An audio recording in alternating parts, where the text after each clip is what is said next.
Tuhan pimpin anakmu agar tidak tersesat, akan jauhlah seteru bila kau tetap dekat. Tuhan pimpin arus hidup menderas, agar jangan ku sesat, pegang tanganku.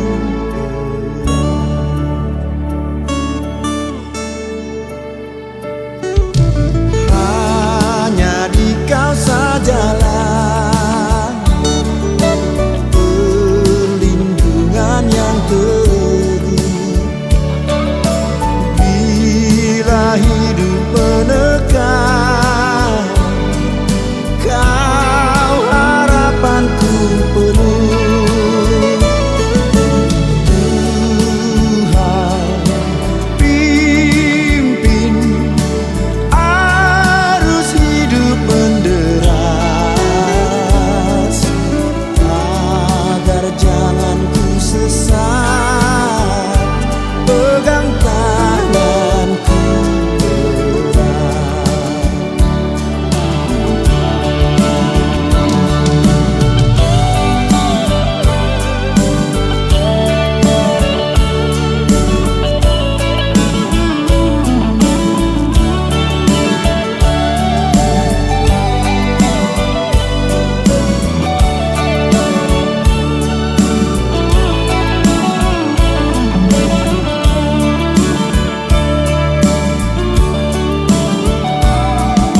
Sampai akhir hidupku,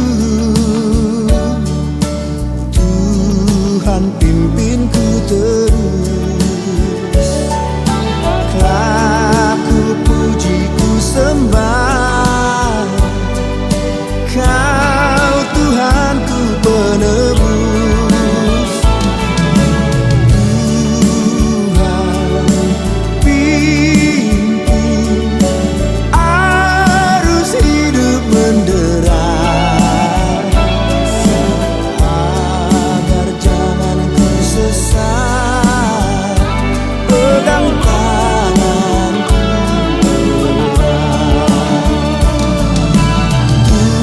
erat. Tuhan pimpin arus hidup menderas, agar jangan ku sesat, pegang tanganku erat.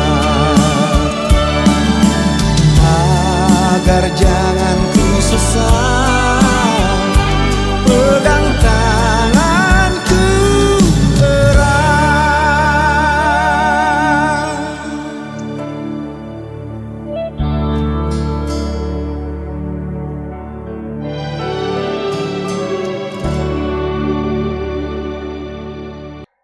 Selamat malam jemaat, apa kabar? Kita bertemu kembali dalam ibadah keluarga di malam ini, dan mari kita mempersiapkan hati dan seluruh hidup kita untuk menerima firman. Kita berdoa mohon bimbingan dari Roh Kudus. Mari berdoa. Bapa yang mengasihi kami, pada malam ini bersama dengan jemaat Sion, kami datang menghadap hadirat Tuhan sebab kami melakukan ibadah keluarga melalui online. Ya Bapa, kami akan mendengarkan firman-Mu, firman-Mu yang selalu menjadi pelita bagi kaki kami dan terang pada jalan kami. Firman-Mu yang selalu mengajar, yang selalu menghibur, menguatkan, bahkan mengoreksi kehidupan kami. Karena itu Bapa, ketika kami membuka Alkitab, Roh Kudus-Mu memenuhi kami semua.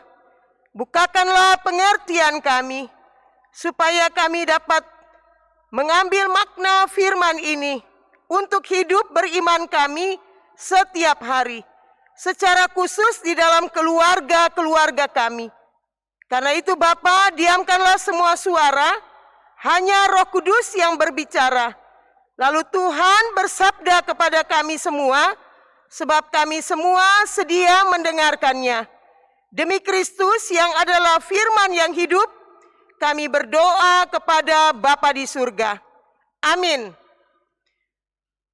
Mari jemaat kita berdiri dan kita akan membaca pembacaan Alkitab malam ini yang terambil dari Perjanjian Lama, kitab 2 Tawarikh, patsalnya yang ke-18, pada ayat pertama sampai dengan ayat yang ke-11.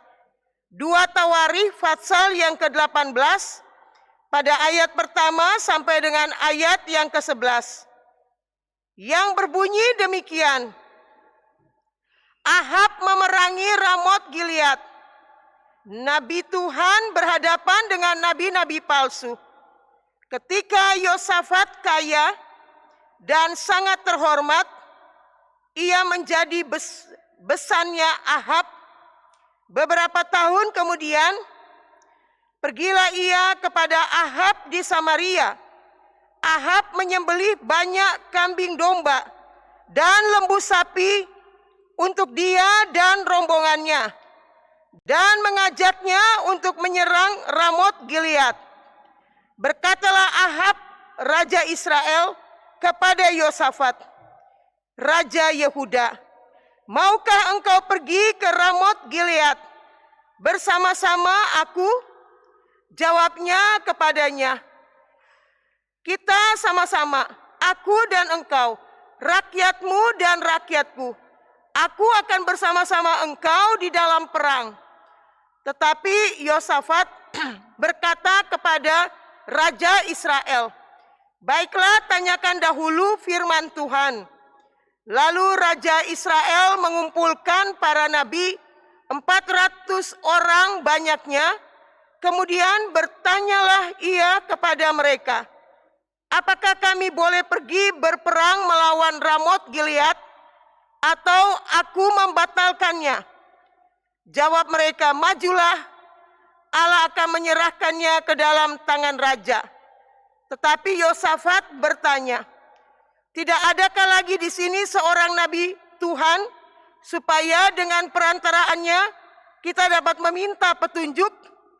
Jawab Raja Israel kepada Yosafat, masih ada seorang lagi, dengan perantaraannya dapat diminta petunjuk Tuhan. Tetapi aku membenci dia, sebab tidak pernah ia menubuatkan yang baik tentang aku, melainkan selalu malapetaka. Orang itu ialah Mika bin Yimlah. Kata Yosafat, janganlah raja berkata demikian. Kemudian Raja Israel memanggil seorang pegawai istana, katanya, jemputlah Mika bin Yimlah dengan segera. Sementara Raja Israel dan Yosafat, Raja Yehuda, duduk bersama-sama di atas tahtanya dengan pakaian kebesaran di suatu tempat pengirikan di depan pintu gerbang Samaria. Sedang semua nabi itu bernubuat di depan mereka. Maka Zedekia bin Kenaana membuat tanduk-tanduk besi, lalu berkata, beginilah firman Tuhan, dengan ini engkau akan menanduk Aram sampai engkau menghabiskan mereka. Juga semua nabi itu bernubuat demikian. Katanya, majulah ke Ramot Gilead dan engkau akan beruntung. Tuhan akan menyerahkan ke dalam tangannya. Sampai demikian jauh pembacaan Alkitab. Terpujilah Tuhan Yesus Kristus. Jemaat yang dikasihi Tuhan, ketika kita membaca dari 2 Tawarikh, maka 2 Tawarikh ini ditulis pada saat orang-orang Israel kembali dari pembuangan. Dan orang-orang Israel berada dalam kondisi yang putus asa karena mereka melihat keadaan Bait Allah yang sudah hancur dan Yerusalem yang sudah hancur, tetapi melalui kitab 2 Tawarikh maka dibangkitkan kembali semangat yang ada pada orang-orang Israel agar mereka dapat kembali memperbaiki hidupnya, peribadahannya kepada Tuhan. Oleh karena itu, di dalam pembacaan 2 Tawarikh ini lebih banyak disoroti bagaimana nabi-nabi yang diutus Allah menguatkan kehidupan umat Allah agar mereka semakin memperbaiki hubungannya dengan Allah dan hidup di dalam takut akan Allah. Di dalam pembacaan kita 2 Tawarikh 18 pada ayat 1 sampai 12 menceritakan Ahab sebagai raja dari Israel Utara yang memiliki besan dengan Yosafat, dan Yosafat adalah raja dari Yehuda. Nah, jemaat yang dikasihi Tuhan, di dalam pembacaan kita Yosafat seorang yang hidupnya takut akan Tuhan, yang selalu patuh kepada Allah, dan yang selalu mendengarkan apa yang menjadi kehendak Allah di dalam perjalanan hidupnya.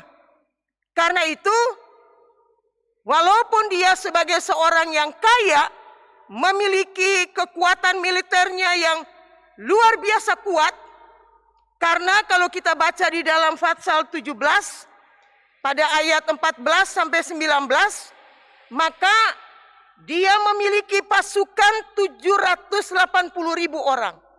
Dan ini sangat luar biasa. Dia pernah memenangkan peperangan di masa Daud yang hanya berjumlah 500.000 orang. Karena itu jemaat, kalau kita baca di dalam 2 Samuel 24 pada ayatnya yang ke-9.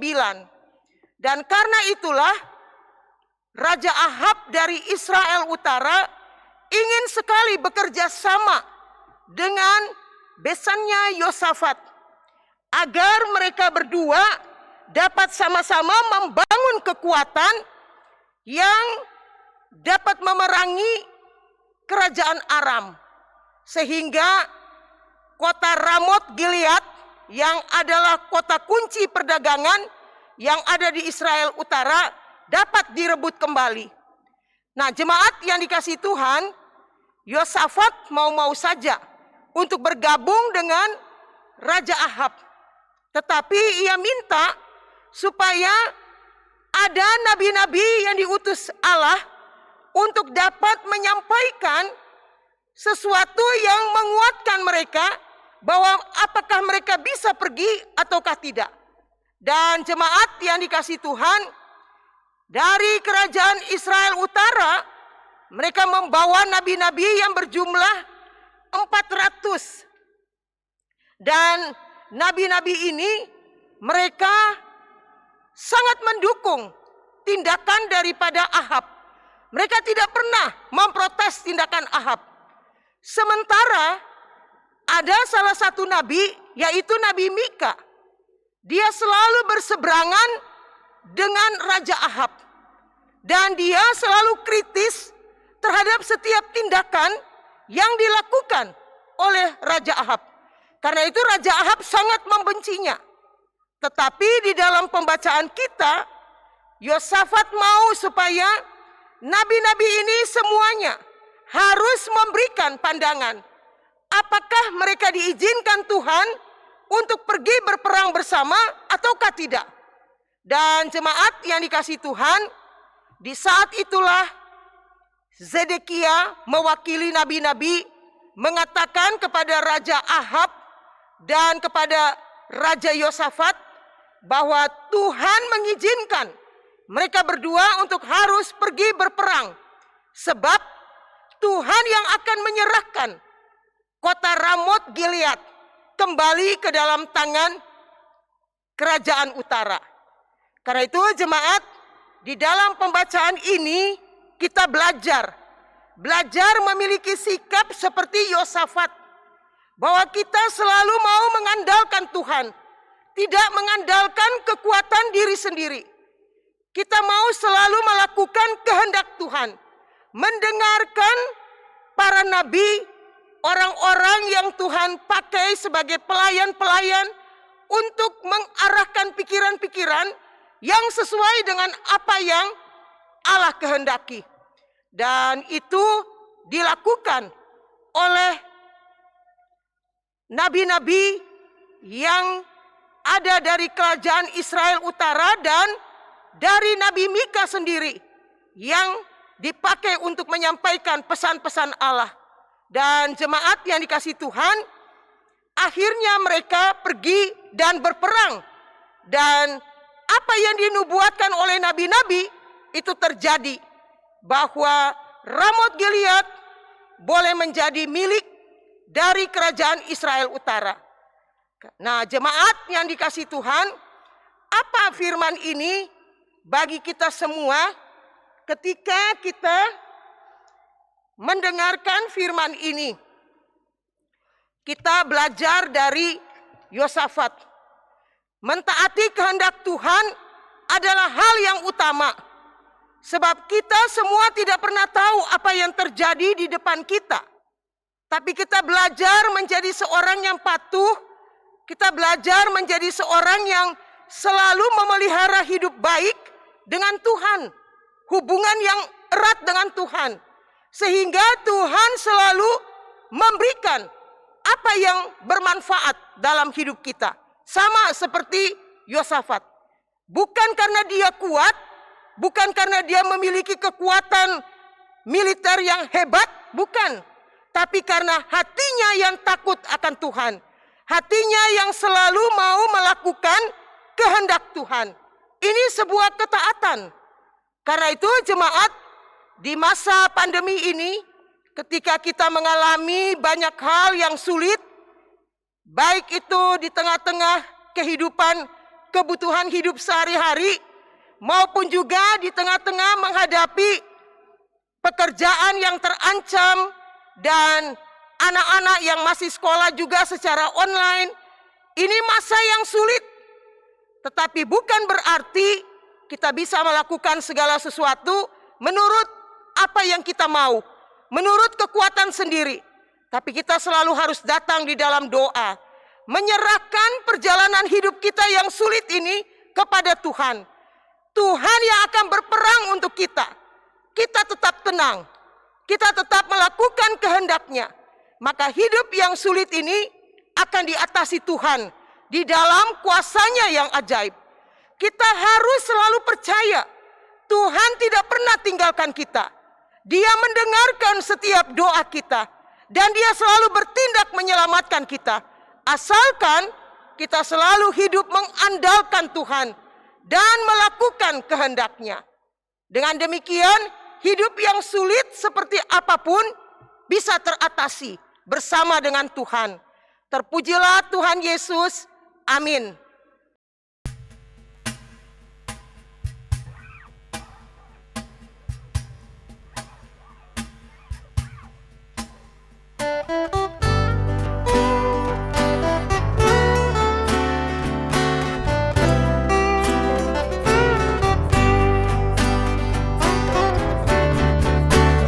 Kepadamu ku berdoa dan ku pinta, ulurkanlah tangan kasih-Mu padaku, karena ku tahu Kau selalu di sisiku.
mari kita berdoa.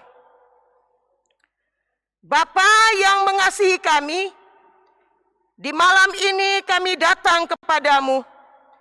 Kami berterima kasih atas firman yang menyapa kami, firman yang mengajar kepada kami untuk selalu mendengarkan apa yang menjadi kehendak Tuhan di dalam setiap tindakan, di dalam setiap hal yang kami lakukan.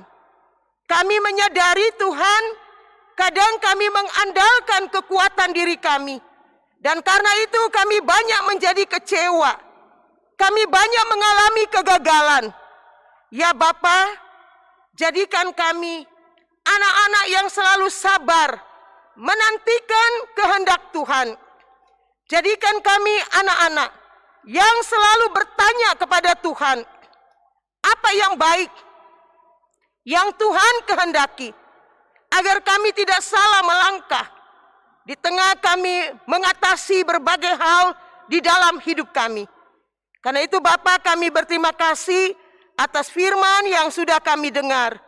Dan kami mau berdoa, ya Bapa, Engkau memberkati umat Tuhan Jemaat Sion dalam mempersiapkan diri menyambut Paskah Kristus. Tuhan berikan kami semua sehat walafiat. Tuhan lindungi kami semua dari COVID-19. Tuhan berkati pekerjaan kami. Tuhan berkati perkuliahan anak-anak, baik juga anak-anak yang sedang belajar di TK, SD, SMP, sampai dengan SMA. Ya Bapa, ada yang sudah offline, tapi ada juga yang masih online. Kiranya Tuhan berikan semangat belajar yang tinggi bagi mereka. Kiranya Tuhan memberkati orang-orang tua yang mendampingi anak-anak dalam mereka belajar, supaya mereka tidak jenuh, supaya mereka tidak bosan, tapi Tuhan mengaruniakan hikmat pengetahuan, supaya mereka boleh berhasil ke masa depan. Kami mau menyerahkan juga suami istri yang bekerja. Tuhan memberkati segala usaha pekerjaan mereka, apalagi di dalam masa pandemi, ada banyak yang gagal. Tuhan buka jalan, sehingga suami istri boleh selalu bekerja dan mendapatkan berkat-berkat Allah dalam hidup keluarga-keluarganya. Tuhan, kami juga berdoa, Tuhan melindungi lansia di dalam kehidupannya, supaya mereka tetap berada dalam kondisi yang kuat, yang sehat, yang penuh semangat di dalam Tuhan. Kami juga mau berdoa untuk mereka yang sakit. Kami berdoa untuk Ibu Emiko Tera, untuk Flora Makaminan, untuk Bapak Charles Kurniawan, untuk Oma Yohana, untuk Ibu Mardiana Sulasri Yusuf, untuk Ibu Mardiana Sipahutar, untuk Ibu Feni Sitompul, untuk Ibu Naomi Melantunan. Ya Bapak, untuk Bapak Posma Tampu Bolon, untuk Bapak Yandi Suhendra, untuk Bapak Roni Johansen Tampu Bolon. Tuhan, kiranya Engkau menjamah tubuh-tubuh yang sakit. Tuhan, kiranya Engkau pedulikan mereka ketika mereka berseru kepada nama Tuhan Yesus. Bekerjalah Bapa dengan kuasa-Mu yang ajaib, mengangkat segala penderitaan mereka, menyembuhkan mereka dari sakit yang dideritanya. Mohon belas kasihan dari Tuhan Yesus ketika mereka berada dalam kondisi yang mungkin saja putus asa, mungkin saja dalam kegelisahan, ketakutan. Kiranya Tuhan memperbaharui semangat mereka, menguatkan iman mereka, supaya di tengah-tengah sakit mereka tidak pernah melupakan Tuhan. Dan biarlah seruan nama Tuhan, Tuhan bekerja dengan kuasa Tuhan yang ajaib. Bapak, kami juga berdoa untuk panitia Paskah yang sedang mempersiapkan acara-acara menyambut Paskah Kristus. Berkatilah ya Bapa, panitia Paskah, biarlah mereka selalu sehati sepikir, biarlah mereka dilindungi dari COVID-19, biarlah mereka semua sehat, sehingga segala kegiatan dapat dipersiapkan dengan baik. Tuhan, kami juga berdoa untuk acara sertijab yang akan berlangsung pada hari Sabtu. Tuhan memberkatinya supaya semuanya dapat terlaksana. Biarlah Pendeta Ellen Rumayar sebagai KMJ yang baru yang akan hadir, Tuhan lindungi ketika perjalanan dari Balikpapan. Tuhan berikan ia sehat walafiat, sehingga acara sertijab dapat berlangsung dengan baik pada hari Sabtu melalui sidang khusus yang dipimpin oleh Majelis Sinode.